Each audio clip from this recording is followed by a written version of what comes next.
विद्यार्थी मित्रांनो, आपण क्वाड्रॅटिक इक्वेशन या चॅप्टरमध्ये आहोत. मागील व्हिडिओ लेक्चरमध्ये आपण क्वाड्रॅटिक इक्वेशन सॉल्व्ह करण्याची मेथड पाहिली होती, फॅक्टरायझेशन मेथड. त्या मेथडच्या सहाय्याने आपण क्वाड्रॅटिक इक्वेशन कसे सॉल्व्ह करायचे हे पाहिले आणि त्यावर आधारित प्रॅक्टिस सेट 2.2 जो आहे तो आपण कंप्लीट केलेला आहे. या व्हिडिओ लेक्चरमध्ये आपण एक नवीन मेथड शिकणार आहोत, पण तत्पूर्वी मी बोर्डवर जे दोन एक्झाम्पल लिहिलेले आहेत, दोन इक्वेशन्स लिहिलेले आहेत. हे इक्वेशन्स प्रथम दर्शनी तुम्ही जर पाहत असाल व्यवस्थित तर आपल्याला एकाच व्हेरिएबलमध्ये एक्सप्रेस केलेले दिसत आहेत आणि शिवाय त्यांची हायेस्ट इंडेक्स 2 दिसते. म्हणजे हे दोघीही इक्वेशन जे आहेत ते क्वाड्रॅटिक इक्वेशन आहेत हे क्लिअर होत आहे. परंतु एक ही इक्वेशन जे मी लिहिलेली आहे त्या इक्वेशनचं व्यवस्थित ऑब्झर्वेशन करा आणि जर मी सांगितलं की याला फॅक्टरायझेशन मेथडने सॉल्व्ह करा तर ऑब्झर्व करून बघा तुम्हाला त्याचे फॅक्टर्स मिळतात का. फॅक्टर्स काढताना आपण याचा कोएफिशियंट 1 हा 3 या प्रकारे फॅक्टर्स पाडतो. असे दोन नंबर शोधा की ज्यांचे ऍडिशन किंवा सबट्रॅक्शन 7 येईल आणि प्रॉडक्ट 3 येईल. दुसरं एक्झाम्पल लिहिलंय, यात सुद्धा जर समजा 2 त्यांचा प्रॉडक्ट आणि हा 8 प्लस जो आहे तो त्यांची ऍडिशन किंवा सबट्रॅक्शन येईल, असे दोन नंबर शोधा असं जर मी तुम्हाला विचारलं तर काही वेळ ऑब्झर्व केल्यानंतर तुमच्या लक्षात येईल की या दोघीही इक्वेशनचे फॅक्टर्स जे आहेत ते पडत नाहीत. म्हणजे या 3 हा ऑलरेडी प्राईम फॅक्टर आहे, त्याचे अजून पुढे फॅक्टर पडणार आणि त्यांची सम आणखी 7 यायला पाहिजे, हे शक्य नाही. इथे देखील तुम्ही ऑब्झर्व करणार तर इथे शक्य नाही. म्हणजे असे काही क्वाड्रॅटिक इक्वेशन्स आहेत की ज्यांना आपण फॅक्टरायझेशन मेथडने सॉल्व्ह करू शकत नाहीत. मग ही मेथड सुद्धा काही एक्झाम्पलसाठी ही मेथड कमी पडते किंवा या मेथडच्या काही मर्यादा आहेत तिथपर्यंत ही पोहोचत नाही. मग अशा वेळेला आपण एक नवीन मेथड शिकतो आणि जिचं नाव आहे कंप्लीटिंग स्क्वेअर मेथड. ह्या मेथडमध्ये कंप्लीटिंग स्क्वेअर असा वर्ड आलाय. कंप्लीटिंग स्क्वेअरचा अर्थ होतो की पूर्ण ब्रॅकेटचा स्क्वेअर या फॉर्ममध्ये आपल्याला गिव्हन इक्वेशन जे पण दिलेलं असेल त्याला आणावं लागेल आणि मग त्याला सिम्प्लिफाय करून आपण त्याचं सोल्युशन काढणार आहोत. ही मेथड वापरण्यापूर्वी सगळ्यात महत्त्वाची गोष्ट एक लक्षात ठेवा, आपला जो स्टँडर्ड फॉर्म आहे ax² + bx + c = 0, यामध्ये a × c चा प्रॉडक्ट घेतल्यानंतर आपल्याला जर त्यांचा प्रॉडक्टच्या मध्ये अशा मधल्या पदाची फोड करताना दोन फॅक्टर्स किंवा दोन रूट्स किंवा दोन फॅक्टर्स किंवा नंबर्स मिळाले नाहीत की ज्यांची फोड करू शकू आपण मधल्या पदाची, तर आपण अशा वेळेला फॅक्टरायझेशन मेथड ऐवजी कंप्लीटिंग स्क्वेअर मेथड वापरून सुद्धा सॉल्व्ह करतो. आणि आणखी एक नवीन मेथड आहे ती सुद्धा आपण वापरू शकतो. इथे बोर्डच्या एक्झाम मध्ये तुम्हाला ज्या मेथडने सॉल्व्ह करायला सांगितलेलं असेल तुम्हाला त्या मेथडने सॉल्व्ह करावं लागणार, हे मात्र लक्षात घ्यायचं आहे. जर कंप्लीटिंग स्क्वेअर मेथडने सॉल्व्ह करायचं तर कंप्लीट स्क्वेअर मेथडने सॉल्व्ह करायचं. मग इथे काय आहे तर याची एक अट आहे, या प्रकारच्या मेथडचा वापर जर करायचा असेल तर सगळ्यात महत्वाची याची एक कंडिशन आहे. ती कंडिशन म्हणजे x² जो कोएफिशियंट आहे a याला 1 करणे. 1 कसा होतो तो तुम्हाला फक्त दोघी बाजूला a ने डिवाइड करून टाकावं लागेल. ही एक त्याची कंडिशन आहे. ही एक कंडिशन वरून त्यानंतर आपण त्याची परफेक्ट स्क्वेअर वगैरे कसा काढायचा हे तुम्हाला मी बाय एक्झाम्पल जे आहे ते जरूर सांगणार आहे. तर काय करायचंय बघा, याला तुमच्याकडे जर इक्वेशन दिलेलं असेल x² प्लस तेच एक्झाम्पल आपण घेऊयात 7x + 3 = 0, या प्रकारचं एक क्वाड्रॅटिक इक्वेशन आहे आपल्याला सॉल्व्ह करायचं आहे बाय कंप्लीटिंग स्क्वेअर मेथड. तर याला पहिले तर x² जो कोएफिशियंट आहे तो 1 आहे किंवा नाही हे चेक करणे, जर नसेल तर त्याला त्या नंबरने डिवाइड करून टाकणे, हे काम आपल्याला करावं लागेल. त्यानंतर हा जो कॉन्स्टंट नंबर आहे तो त्या बाजूला पाठवणे, एवढं काम आपल्याला करायचं आहे. एवढं काम झाल्यानंतर एक महत्वाची गोष्ट येते ती म्हणजे या ठिकाणी आपल्याला जर परफेक्ट स्क्वेअर मिळवायचा असेल तर इथे दोन टर्म दिसत आहेत, ही फर्स्ट टर्म ही सेकंड टर्म आहे. यात तिसरी टर्म मिळवायची असेल तर थर्ड टर्म साठी एक छोटासा फॉर्म्युला आहे. Third term = 1/2 × coefficient of x bracket square. तुमच्या टेक्स्टबुक मध्ये दोन मेथड दिलेल्या आहेत. एक याला x² + 2xy याच्या सोबत कंपेअर करून आणि मग x याच्यावरून x ची y व्हॅल्यू काढून मग तो परफेक्ट स्क्वेअर घेऊन मग त्याला दोघे साईडला ऍड करून वगैरे करतात. तर ती एक मेथड आहे. परंतु एक कुठली एक मेथड सफिशियंट आहे शिकणं, तर ही मेथड तुमच्यासाठी सोपी म्हणजे इझी जाईल म्हणून मी ही थर्ड टर्मच्या मेथडने जे तुम्हाला सगळे क्वेश्चन जे ते सॉल्व्ह करून देणार आहे. तर third term is equal to 1/2 into coefficient of X. जसं जसं व्हेरिएबल चेंज होईल, व्हेरिएबल चेंज म्हणजे जर एक्स मध्ये असेल तर कोएफिशियंट ऑफ एक्स ब्रॅकेटचा स्क्वेअर घ्यायचा, होल ब्रॅकेट स्क्वेअर, आणि त्यानंतर जर समजा इथे वाय व्हेरिएबलमध्ये इक्वेशन एक्सप्रेस केलेलं असेल तर इथे 1/2 इंटू कोएफिशियंट ऑफ वाय ब्रॅकेटचा स्क्वेअर या फॉर्ममध्ये थर्ड टर्म घ्यायची आहे. इथे थर्ड टर्म मिळवायची आहे म्हणजे मी काय करणार, ही थर्ड टर्म मला कशी मिळते आहे 1/2 इंटू कोएफिशियंट ऑफ एक्स काय इथे 7, हा कोएफिशियंट ऑफ एक्स आणि ब्रॅकेटचा स्क्वेअर घ्या. 7 होतील, 7 चा स्क्वेअर 49 डिवाइड बाय 2 चा स्क्वेअर 4.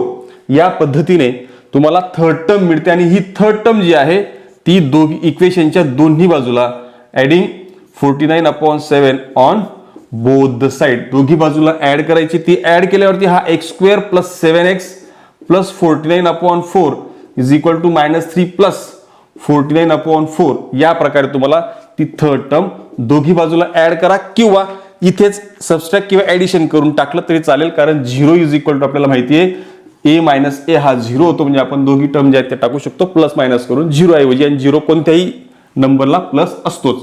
त्यामुळे आपण 49/4 आणि 49/4 हा दोघी साईडला ऍड केला म्हणजे जेणेकरून ते इक्वेशन बॅलन्स राहिलं, त्याच्यामध्ये कुठलाही चेंज होणार नाही. आणि हा जो ही जी आपली लेफ्ट साईड आहे यात फर्स्ट सेकंड थर्ड तिघी टर्म मिळाल्या आणि ही तिघी टर्म म्हणजेच नथिंग बट हे असतं x प्लस 7/4 ब्रॅकेट स्क्वेअर, म्हणजे ब्रॅकेट स्क्वेअरचा फॉर्म्युला आपल्याला हा मिळतो 7/2 ब्रॅकेट स्क्वेअर हा फॉर्म्युला मिळतो. कसं काय तर आपल्याकडे a प्लस बी ब्रॅकेट स्क्वेअरचा फॉर्म्युला आहे, a plus B bracket square is equal to a square plus twice ab plus b square. या फॉर्म्युल्यानुसार आपल्याला मधली टर्म म्हणजे ट्वाइस ab आहे, ट्वाइस ab, a म्हणजे x आणि b म्हणजे 7/2 टू गेट कॅन्सल, म्हणजे तुम्हाला बरोबर हा मधला 7x मिळतो. a तर फर्स्ट टर्म x चा स्क्वेअर आहे आणि 7/2 म्हणजे b चा स्क्वेअर हा 49/4 आहे. म्हणजे आपल्याला डायरेक्टली या ठिकाणी a प्लस बी ब्रॅकेटच्या स्क्वेअरच्या फॉर्म मध्ये x प्लस 7/2 ब्रॅकेट स्क्वेअर जो आहे तो याच्यावरून लिहिता येणार आहे. एकदा का लेफ्ट हँड साइड ब्रॅकेट स्क्वेअरच्या फॉर्म मध्ये येऊन गेला म्हणजे कंप्लीटिंग स्क्वेअर आपल्याला मिळून गेला, परफेक्ट स्क्वेअर आपल्याला मिळाला आहे. राईट हँड साइडला जे पण असेल 4 3 12 प्लस 49 डिवाइड बाय 4 याला आपण क्रॉस मल्टिप्लिकेशन करून सोडवतो आणि त्यानंतर आपण काय करणार आहोत 49 मायनस 12 केला, इथे 9 मायनस 2 7 आणि 4 मायनस 1 3 डिवाइड बाय 4. या प्रकारे तुम्हाला एक एक्सप्रेशन मिळतं ज्यात एका साईडला स्क्वेअर आहे आणि एका साईडला सरळ नंबर आहे. मग आपण नंतर आपल्याला जर एक्स काढायचा आहे तर आपण काय करणार स्क्वेअर रूट घेणार. स्क्वेअर रूट घेतल्यावरती काय होईल प्लस मायनस साईन आपल्याला द्यावी लागते. 37चं स्क्वेअर रूट निघत नाही म्हणून तो तसंच राहील आणि डिवाइड बाय इथे येणार 2. मग फायनली आपल्याला हा 7/2 तिकडे जर पाठवला तर एकच्या व्हॅल्यूज मिळतात -7/2 plus minus square root of 37/2 अशा दोन व्हॅल्यूज मिळतात. आणि या दोन व्हॅल्यूज म्हणजे कोणत्या कोणत्या आहेत x is equal to -7/2 plus root 37/2 ही एक व्हॅल्यू आहे आणि x is equal to -7/2 minus root 37/2 ह्या दुसरी व्हॅल्यू आहे. हा संपूर्ण आपण डिवाइड बाय 2 करू शकतो, हा देखील डिवाइड बाय 2 करू शकतो. म्हणजे फायनली तुम्हाला हे दोन आन्सर्स मिळतात. कारण आपल्याला माहिती आहे क्वाड्रॅटिक इक्वेशनचं सोल्युशन मध्ये आपल्याला दोन रूट्स मिळतात आणि हे दोन रूट्स म्हणजेच आपलं फायनल सोल्युशन असणार आहे. म्हणजे या पद्धतीने आपण कम्प्लिटिंग स्क्वेअर मेथड जी आहे ती अप्लाय करू शकतो. हे फक्त मी फॉर एक्झाम्पल म्हणून घेतलेलं आहे की जेणेकरून तुम्हाला त्याची आयडिया क्लिअर व्हावी. परंतु त्याच्यात सगळ्यात इम्पॉर्टंट पार्ट जो आहे तो हा होता third term is equal to 1/2 into coefficient of x whole bracket square. याचा वापर करून आपण थर्ड टर्म जी आहे ती मिळवणार आहोत. चला तर प्रत्यक्ष प्रॅक्टिस करूयात की हे कम्प्लिटिंग स्क्वेअर मेथड जे आहे ते कशा पद्धतीने अप्लाय केलं जातं. तर प्रॅक्टिस सेट 2.3 त्यातलं first solve the following quadratic equation by completing square method. इथे क्लिअरली म्हटलं आहे की कम्प्लिटिंग स्क्वेअर मेथडनेच तुम्हाला सॉल्व्ह करायचं आहे. जरी या दिलेल्या क्वाड्रॅटिक इक्वेशनचे आपण फॅक्टर्स पाडू शकतो 5 4 20 आणि 5 - 4 केल्यावरती तुम्हाला 1 मिळतो. पण तरीही त्यांनी म्हटल्याप्रमाणे आपल्याला कम्प्लिटिंग स्क्वेअर मेथडच अप्लाय करायची आहे तर आपण तेच करणार आहोत. म्हटल्याप्रमाणे सगळ्यात पहिली अट तुम्हाला म्हटलो की इथे एक्स स्क्वेअरचा कोएफिशियंट जो आहे तो 1 असावा, जर नसेल तर आपल्याला त्याच्याने डिव्हाइड करून आणावा लागतो. त्यानंतर हा जो कॉन्स्टंट नंबर आहे तो दुसऱ्या साईडला पाठवा, ज्याला एक्स मल्टिप्लाय नाही डिव्हाइड नाही अशा प्रकारचा जो नंबर असेल तो आपला कॉन्स्टंट नंबर असतो, म्हणजे सी असतो आपल्या जनरल फॉर्म मधला, तो उजव्या साईडला पाठवणं हे गरजेचं आहे. त्यानंतर समजा मी याला फर्स्ट म्हटलं, नंतर तुम्हाला जसं म्हटलो मी थर्ड टर्मचा जो फॉर्म्युला तुम्हाला सांगितला 1/2 into coefficient of x bracket square, याच्याने एक नंबर आपल्याला मिळणार, तो नंबर म्हणजे आपली थर्ड टर्म असते. तो कसा मिळेल? कोइफिशियंट ऑफ एक्स, एकचा कोइफिशियंट इथे 1 आहे, ब्रॅकेटचा स्क्वेअर 1 इंटू 1 1 होईल, 1चा स्क्वेअर 1, 2चा स्क्वेअर जो आहे तो 4, म्हणजे आपल्याला थर्ड टर्म मिळून गेली. एकदा का ही थर्ड टर्म मिळाली आपण काय करणार?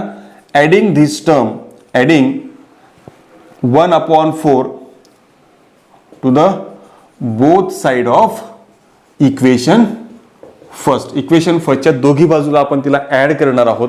ते ऍड केल्यावरती काय होईल बघा, x square plus x plus 1/4 is equal to right hand साईडला इक्वल टू 20 आहे प्लस 1/4 हा ऍड होईल. याला आता मी जसं तुम्हाला म्हटलो की हा परफेक्ट स्क्वेअर मिळतो आपल्याला डायरेक्टली. मग हा कसा मिळतो परफेक्ट स्क्वेअर? एक्स प्लस, या ठिकाणी प्लस साईड असेल तर प्लस, आणि ह्या नंतरचा जो नंबर आहे त्याचं जे स्क्वेअर रूट आपण ऑलरेडी येतं 1/2, तो 1/2 जो तुम्हाला इथे लिहायचा आहे आणि ब्रॅकेटचा स्क्वेअर हा तुम्हाला डायरेक्ट मिळतोय.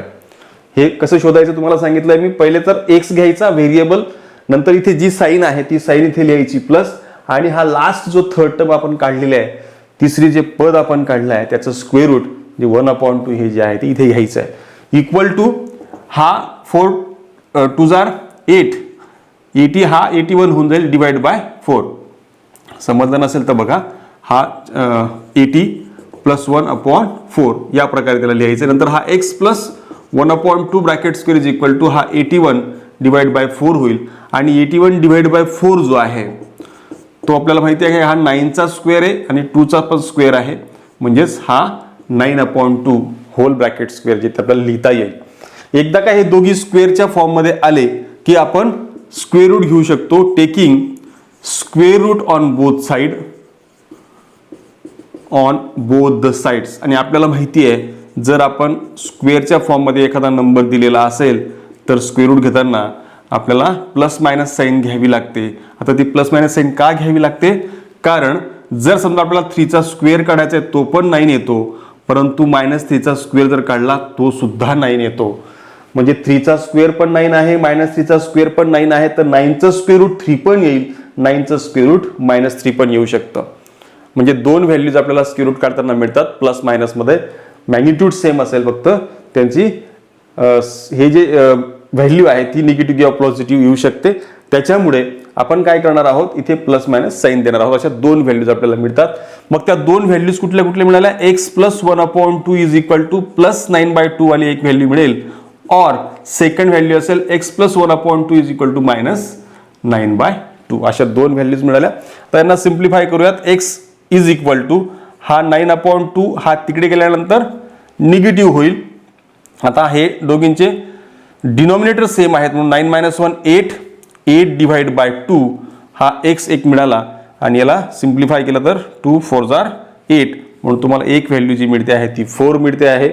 त्यानंतर सेकंड व्हॅल्यू जी आहे त्याच्यात हा 1/2 जर मी त्या साईडला पाठवला तर तो मायनस होईल, हा -1/2, हा -9 आणि -1 मिळून -10 डिवाइड बाय 2 होईल. कारण या दोघींचे डिनॉमिनेटर सेम आहेत म्हणून आपण ती क्रिया करू शकतो. तर याला डिवाइड केलं तर आपल्याला फायनली मिळत आहे -5. X is equal to -5. 2 5 10 नुसार अशा पद्धतीने जे आहे ते आपल्याला सोल्युशन मिळालेलं आहे. सोल्युशन काय मिळालं आपल्याला? एक्स इज इक्वल टू 4 आणि x is equal to -5. Next question number 2. X square plus 2x - 5 equal to 0. जसं मी तुम्हाला म्हटलो की आपल्याला दोन या ठिकाणी क्रायटेरिया आहेत की एक्स स्क्वेअरचा कोएफिशियंट जो आहे तो 1 व्हायला हवा. ही मेथड वापरण्यापूर्वी तो 1 असणं आवश्यक आहे, आणि कॉन्स्टंट नंबर जो अदर दॅन एक्स आहे व्हेरिएबल त्याला पाठवायचा आहे राईट हँड साईडला. से दिस इक्वेशन फर्स्ट. इथपर्यंत पोहोचलंच पाहिजे. त्यानंतरच मग आपण थर्ड टर्म जो आहे तो मिळवतो आहोत. Third term is equal to 1/2 into coefficient of x bracket whole bracket square. या ठिकाणी कोएफिशियंट ऑफ एक्स जो आहे तो काय असणार आहे, एक्सचा कोएफिशियंट काय इथे 2. 2 टू गेट कॅन्सल, ब्रॅकेटचा स्क्वेअर आहे, याचा स्क्वेअर काय येणार 1 चा स्क्वेअर हा 1च असेल. म्हणून इथे आपल्याला फायनली 1 ही आपली थर्ड टर्म मिळणार आहे. ही टर्म जी आहे ती आपण काय करणार, adding 1 on both the side of equation first. Equation फर्स्टच्या दोघी बाजूला तिला ऍड करायची, तर X square plus 2x plus 1 is equal to 5 plus 1. दोघी बाजूला 1 1 ऍड केला आहे. आणि हा परफेक्ट स्क्वेअर मिळतोच. व्हेरिएबल फर्स्ट इथे घ्यायचा, त्याचा इंडेक्स 1 असला पाहिजे, प्लस मधली जी साईन असेल इथे प्लस किंवा मायनस जी असेल ती घ्यायची, आणि लास्ट नंबरचं स्क्वेअर रूट म्हणजेच आपलं इथे 1 आणि हा whole bracket square is equal to हा येईल तुमचा 6. पुढे आपल्याला काय करता येईल, इथे x plus 1 bracket square equal to हा जो 6 आहे तो 6 स्क्वेअर रूटच्या आत जर टाकला तर तो √6 ब्रॅकेटचा स्क्वेअर या फॉर्म मध्ये लिहिता येईल. आता पुढे याला इकडे आणून आणखी दुसऱ्या मेथडने सॉल्व्ह करायचं, याला या साईडला आणा आणि a स्क्वेअर मायनस b स्क्वेअरचा फॉर्म्युला वापरा. ते वापरलं तरी सेम आहे, किंवा directly taking square root on both the side म्हटलं तरी चालतंय. इथे येईल X plus 1 equal to plus minus, तुम्हाला जसं म्हटलो मी स्क्वेअर रूट काढताना आपल्याला प्लस मायनस दोघी साईन लागतात आणि मग आपल्याला दोन व्हॅल्यूज मिळतात. हे बघा, एक्स या 1ला तिकडे पाठवला तर -1 plus minus square root of 6 होईल. तर यात दोन व्हॅल्यूज मिळतात. X is equal to -1 plus √6 वाली व्हॅल्यू आहे, आणि दुसरी व्हॅल्यू जी असेल ती असेल x is equal to -1 minus square root of 6. अशा प्रकारे दोन व्हॅल्यूज मिळाल्या म्हणजेच आपल्याला फायनल सोल्युशन जे आहे ते quadratic equation x square plus 2x minus 5 equal to 0 मिळालेलं आहे. Question 3, m square minus 5m is equal to -3 असं इक्वेशन दिलंय. क्रायटेरियानुसार व्हेरिएबल m स्क्वेअरचा कोएफिशियंट जो तो 1 आहे आणि हा राईट हँड साईडला ऑलरेडी पाठवलेला आहे. म्हणजेच आपल्या क्रायटेरियानुसार ज्या आपल्या दोन कंडिशन्स आहेत त्यानुसार ऑलरेडी हे इक्वेशन त्या फॉर्ममध्ये आहे. त्यानंतर आपण थर्ड टर्म शोधतो. थर्ड टर्म शोधताना third term is equal to या ठिकाणी 1/2 इंटू कोएफिशियंट ऑफ हे इक्वेशन जे आहे ते m व्हेरिएबलमध्ये एक्सप्रेस केलं आहे, म्हणून coefficient of m whole bracket square या प्रकारे आपण लिहू शकतो. इथे 1/2 as it is into coefficient of m या ठिकाणी -5 आहे. -5 इंटू 1 हा -5 होईल, डिवाइड बाय 2 ब्रॅकेटचा स्क्वेअर होल स्क्वेअर आहे. -5 चा स्क्वेअर 25, 2 चा स्क्वेअर 4. या प्रकारे आपल्याला थर्ड टर्म जी आहे ती मिळते आहे. तुमची आयडिया जी आहे ती आता क्लिअर झाली आहे. आय होप तुम्हाला हा कम्प्युटिंग स्क्वेअर मेथडचा फॉर्मॅट समजलेला असावा, म्हणून आपण आता थोडंसं फास्ट जाऊ शकतो. ॲडिंग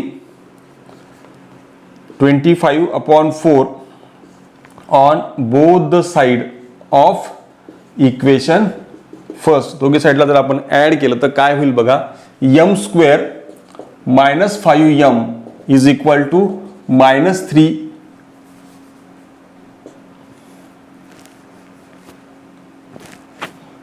प्लस आपण थर्ड टर्म काढली आहे 25/4 इज इक्वल टू -3 प्लस 25/4. आपण दोघी साईडला 25/4 जो तो ऍड केलाय आणि हा आपल्याला परफेक्ट स्क्वेअर मिळतो. तुम्हाला म्हटलो की इथे व्हेरिएबल लिहायचा, नंतरची साईन निगेटिव्ह, आणि 25/4 चं स्क्वेअर रूट ते असणार आहे 5/2 bracket square whole bracket square is equal to 4. याला क्रॉस मल्टिप्लिकेशन आपण करतो. 4 3 12 प्लस 25 डिवाइड बाय 4. याला असं आपल्याला लिहिता येईल. त्यानंतर आता इथे याला सिम्प्लिफाय करूयात. याला सिम्प्लिफाय करता येणार नाही. याला करूयात 25 -12 केल्यावरती आपल्याला मिळतं आहे 13 डिवाइड बाय 4, आणि हा m -5/2 bracket square whole square as it is असेल. नंतर याला स्क्वेअरच्या फॉर्ममध्ये लिहायचं आहे. याचं स्क्वेअर रूट निघत नाही 13चं, म्हणून स्क्वेअर रूट ऑफ 13, आणि याचं स्क्वेअर रूट निघतं 2. हा ब्रॅकेटचा होल ब्रॅकेटचा स्क्वेअर आपल्याला लिहिता येईल m -5/2 bracket square as it is. आता पुढे आपण काय करू शकतो, टेकिंग स्क्वेअर रूट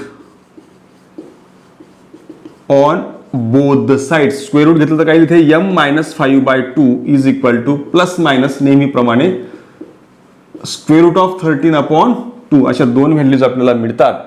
त्यानंतर हा m हा 5/2 जर आपण तिकडे पाठवला तर तो पॉझिटिव्ह होईल. हे plus minus square root of 13/2 अशा आपल्याला दोन व्हॅल्यूज ज्या मिळतील त्या अशा असतील.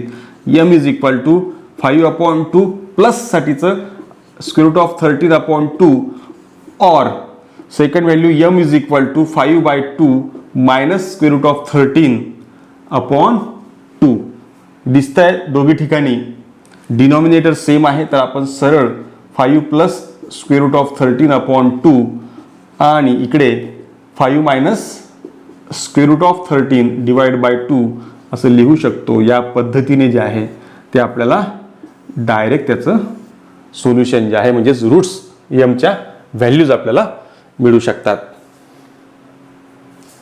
Next question number 4. जसं मी तुम्हाला पहिली कंडिशन आपली बोललो आहे की कम्प्लिटिंग स्क्वेअर मेथड वापरण्यापूर्वी या ठिकाणी स्क्वेअर टर्म जी असेल तिचा जो कोइफिशियंट आहे तो 1 असणं आवश्यक आहे. तो 1 इथे नाही. त्यानंतर या ठिकाणी हा कॉन्स्टंट नंबर पण आपल्याला तिकडे पाठवायचा आहे. म्हणजे मग आपण काय करूयात 9y² minus 12y equal to -2 याला तिकडे पाठवला. एक गोष्ट मात्र राहिली आहे की इथे 9 नको आहे. मग जो नंबर त्या ठिकाणी नको आहे divide both the side bye 9 तो नंबरने फक्त डिवाइड करायचा आहे. डिवाइड केल्यावरती काय होईल बघा हा y² मायनस कारण 9 गेट कॅन्सल्ड आणि इथे -12/9y इक्वल टू -2/9 होईल. 9 गेट कॅन्सल इथे y² मायनस 3चा भाग जातोय डिवाइड जर केलं तर 3 4 जार 12 3 3 जार 9 y इज इक्वल टू -2/9 असं आपल्याला मिळतं आहे. आता इथे ही फर्स्ट टर्म आहे ही सेकंड टर्म आहे आणि थर्ड टर्म आपल्याला मिळवायची आहे.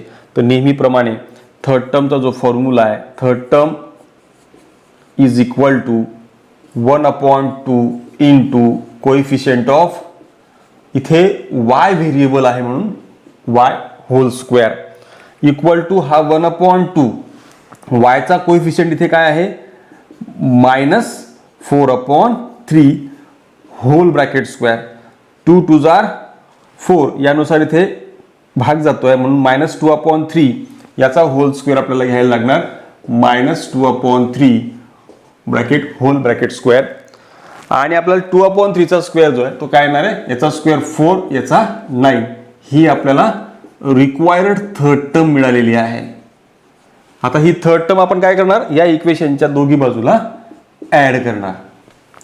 Adding 4/9 on both the side of equation first. या इक्वेशन फर्स्टच्या दोघी बाजूला जर आपण तिला ऍड केली तर काय येईल बघा y² -4/3y plus 4/9 is equal to -2/9 plus 4/9. दोघी बाजूला फक्त आपण 4/9 आणि 4/9 जो आहे तो ऍड केलेला आहे. त्यानंतर काय होणार बघा आता हा परफेक्ट स्क्वेअर मिळतो आपल्याला जसं तुम्हाला म्हटलो तर y² च्या टर्म मधला फक्त y घ्यायचा मिडलची साइन निगेटिव्ह घ्यायची आणि याचं स्क्वेअर रूट 4/9 चं थर्ड टर्मचं स्क्वेअर रूट म्हणजे काय असणार आहे 2/3 आणि whole bracket square is equal to इथे दोघींचा डिनॉमिनेटर सेम आहे म्हणजे 4 - 2 आपण करू शकतो 4 - 2 येईल 2/9 असं आपल्याला डायरेक्टली मिळणार आहे. त्यानंतर याला परफेक्ट स्क्वेअरच्या फॉर्म मध्ये लिहायचं आहे तर इथे काय येईल y -2/3 whole bracket square equal to याला लिहिता येईल स्क्वेअर रूट ऑफ 2 आणि हा 3 आणि मग होल ब्रॅकेट स्क्वेअर आपल्याला लिहिता येईल. कारण 2चं स्क्वेअर रूट निघत नाही पण तो 9चं निघतं ते 3 येईल म्हणून याला आपण स्क्वेअर रूटच्या आत टाकला आणि होल स्क्वेअर झाला. आणि मग पुढे काय करणार आपण taking square root on both the side square root घेतल्यावरती काय येईल हा y -2/3 is equal to plus minus हा स्क्वेअर रूट ऑफ 2/3 होईल. अशा दोन व्हॅल्यूज आपल्याला मिळतील त्यातला हा 2/3 जर आपण तिकडे पाठवला plus minus square root of 2/3 होईल आणि मग या दोन व्हॅल्यूज आपल्याला अशा मिळतात. पहिली व्हॅल्यू असेल y is equal to 2/3 plus square root of 2/3 आणि सेकंड व्हॅल्यू जी आहे y ची ती असणार आहे 2/3 मायनस स्क्वेअर रूट ऑफ 2/3. दोघींच्या आता इथे पण दिसतंय इथे पण दिसतंय डिनॉमिनेटर सेम आहे तर इथे येईल 2 प्लस √2/3 ही फर्स्ट व्हॅल्यू आणि सेकंड व्हॅल्यू असेल 2 - √2/3 असे दोघी रूट्स जे आहेत ते आपल्याला कम्प्युटिंग स्क्वेअर मेथडच्या सहाय्याने काढता येतात. नेक्स्ट पाहूयात क्वेश्चन नंबर 5. एकदा परत आपलाच क्रायटेरियानुसार इथे हा 2 जो आहे तो कोएफिशियंट 1 असला पाहिजे आणि कॉन्स्टंट नंबर त्या साईडला पाठवायचा आहे. तर आपण सुरुवातीला कॉन्स्टंट नंबर जो आहे तो त्या साईडला पाठवूयात, =-10 होईल. आणि आपल्याला डिव्हाइड करायचं आता या नंबरने, जो आपल्याला त्या ठिकाणी नको आहे. Divide both the side by 2. 2 ने डिव्हाइड केलं 2y² plus 9/2 y is equal to -10/2 होईल. सिम्प्लिफाईड केलं तर 2 गेट कॅन्सल्ड. हा y² plus 9/2 y is equal to -5. 2 ने डिव्हाइड केल्यानंतर. आणि मग आपण याला म्हणणार से दिस इक्वेशन फर्स्ट. आता इथे आपण काय करणार, थर्ड टर्मचा फॉर्म्युला काढणार आहोत. थर्ड टर्मच्या फॉर्म्युल्यानुसार 1/2 इंटू कोइफिशियंट या जागेवरती व्हेरिएबल y वापरलाय, coefficient of y whole bracket square आपल्याला मिळेल, इक्वल टू हा 1/2 इंटू कोइफिशियंट ऑफ y या ठिकाणी आहे 9/2 होल ब्रॅकेट स्क्वेअर. 9 1 9, 9 2 2 4 हा होल ब्रॅकेट स्क्वेअर जो आहे आपल्याला थर्ड टर्म मिळतो आहे. त्यानंतर त्याला स्क्वेअरिंग केल्यानंतर आपल्याला जे मिळणार आहे इक्वल टू 81/16 हा असणार आहे आपला थर्ड टर्म. आणि ही थर्ड टर्म आपण काय करतो, ही थर्ड टर्म आपण ऍड करतो, adding 81/16 on both the side of equation first. Equation first आपला आहे y² प्लस 9/2y आणि या ठिकाणी आपण थर्ड टर्म जी काढली आहे ती 81/16 इक्वल टू -5 आणि प्लस आपण ऍड केली थर्ड टर्म 81/16 या पद्धतीने. आणि मग आपल्याला होल ब्रॅकेटचा स्क्वेअर मिळतो, तो असेल y प्लस याचं कोएफिशियंट y² टर्म मधला y फक्त घ्यायचा, मधलं मिडलची साइन प्लस आहे आणि याचं स्क्वेअर रूट म्हणजेच काय असेल 9/4 इथे येईल. मग 9/4 whole bracket square is equal to, इथे क्रॉस मल्टिप्लिकेशन केलं तर 16 5 80 -80 प्लस 81 डिवाइड बाय 60 असं आपल्याला लिहिता येईल. नंतर हा y प्लस 9/4 याला आपल्याला काही करता येणार नाही. Bracket square is equal to 81 - 80 केल्यानंतर आपल्याला 1 मिळतो, 1/16 होईल. आणि हा 1/16 जो आहे तो स्क्वेअर रूटच्या फॉर्म मध्ये लिहायचा असेल तर 1/4 ब्रॅकेट स्क्वेअर असं त्याला लिहिता येईल, कारण 16चं स्क्वेअर रूट निघतं 4, 1चं स्क्वेअर रूट 1. त्यानुसार आता आपण काय करू शकतो, दोघे साईडला स्क्वेअर आहेत तर taking square root on both the side. Square root घेतल्यावरती काय होईल, हा y plus 9/4 is equal to plus minus 1/4 असा होईल. म्हणजेच या ठिकाणी जर 9/4 त्या बाजूला पाठवला तर -9/4 प्लस मायनस 1/4 असं लिहिता येईल. आणि पुढे आपल्याला दोन व्हॅल्यूज मिळतात, त्या दोन व्हॅल्यूज अशा y is equal to -9/4 plus 1/4 और y is equal to -9/4 minus 1/4. So y is equal to -9 plus 1, denominator same आहे म्हणून -8/4. So y is equal to -2 आणि इकडे y इज इक्वल टू जे देखील हा 4 डिनोमिनेटर सेम आहे तर हा -10/4 होईल. So y is equal to, याला डिवाइड केलं 2 ने भाग जातोय, 2 5 10 आणि 2 2 4 या पद्धतीने आपल्याला याचे रिक्वायर्ड रूट्स जे आहेत ते मिळतात. Next question number 6. आपल्या कंडिशननुसार या ठिकाणी हा जो 7 आहे तो राईट हँड साईडला असला पाहिजे, म्हणजे आपण 4x जर इकडे आणला तर तो मायनस होईल इक्वल टू 7 आणि याचा जो कोइफिशियंट आहे तो मात्र इथे आपल्याला 1 असायला पाहिजे. म्हणून आपण काय करणार, divide both the side by 5. Divide both the side by 5 ने डिवाइड केलं ते काय येईल 5x² 5 minus 4/5x equal to 7/5. 5 5 get cancelled, x² minus 4/5 x is equal to 7/5. हे आपल्याला फर्स्ट इक्वेशन म्हणता येईल. त्यात दोन टर्म्स आहेत. थर्ड टर्म आपल्याला मिळवायची आहे. तर थर्ड टर्मचा जो फॉर्म्युला आहे, third term is equal to 1/2 into coefficient of x whole bracket square equal to 1/2 into coefficient of x या ठिकाणी -4/5 आहे. ब्रॅकेट स्क्वेअर भाग जातो आहे 2 2 जार 4. तर या ठिकाणी उरणार आहे -2/5 त्याचा होल ब्रॅकेट स्क्वेअर. आणि याचा जर स्क्वेअर काढला मायनसचा स्क्वेअर पॉझिटिव्ह होतो म्हणून आपल्याला फायनली मिळेल 4/25. ही आपली रिक्वायर्ड थर्ड टर्म आहे. त्यानंतर ही थर्ड टर्म आपण काय करणार, ॲडिंग. ही थर्ड टर्म म्हणजेच 4/25 जो आहे तो आपण ॲड करतो on both the side of equation first. Equation फर्स्टच्या दोघी साईडला जर आपण त्याला ॲड केलं तर हे इक्वेशन फर्स्ट आपलं हे आहे x² -4/5x आणि थर्ड टर्म जे आपण ॲड करतो आहोत 4/25 इज इक्वल टू 7/5 त्याच जागेवरती होता आणि इथे हा प्लस 4/25 ॲड केला.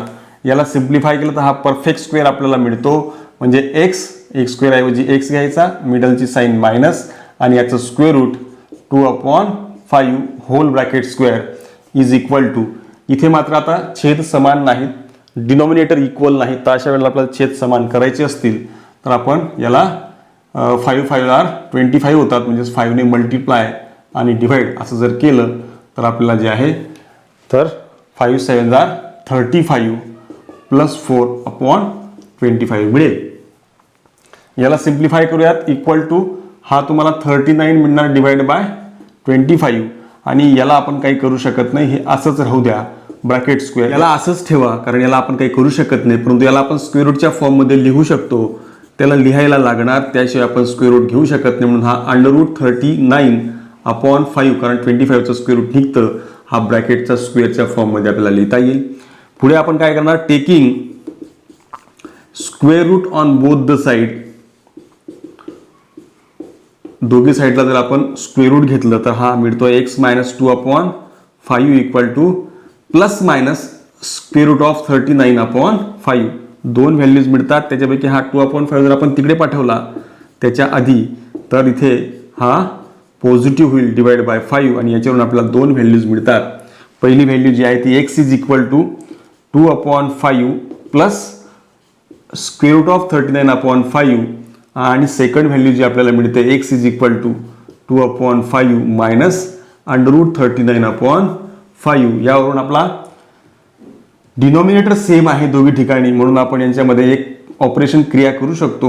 2 plus square root of 39 divide by 5 आणि x is equal to 2 minus √39 divide by 5. अशा पद्धतीने आपल्याला कम्प्लिटिंग स्क्वेअरच्या मेथडच्या सहाय्याने दिलेल्या क्वाड्रॅटिक इक्वेशनचं सोल्युशन म्हणजेच रूट्स जे आहेत ते आपण फाइंड करू शकतो. या प्रकारे माझ्या माहितीनुसार आय होप तुम्ही सगळ्यांना ही मेथड जी आहे ती क्लिअर झाली असावी, समजली असावी. तर या टाईपचे काही एक्झाम्पल्स प्रॉब्लेम सेटमध्ये आहेत, त्यातनं तुम्ही ते एक्झाम्पल्स सोडवून सराव करू शकतात, आन्सर्स व्हेरीफाय करू शकतात. तर या व्हिडिओमध्ये ही एकच मेथड आपण शिकणार होतो, त्या मेथडचा आपण या ठिकाणी उपयोग करून घेतला. आय होप तुमच्यापर्यंत ही सगळ्या संकल्पना ज्या कन्सेप्ट आहेत त्या पोहोचल्या असाव्यात. या व्हिडिओ लेक्चरमध्ये आपण याच ठिकाणी थांबूयात. पुन्हा भेटूयात नवीन व्हिडिओ लेक्चरमध्ये नवीन टॉपिक घेऊन आणि नवीन मेथड घेऊन. Best of luck.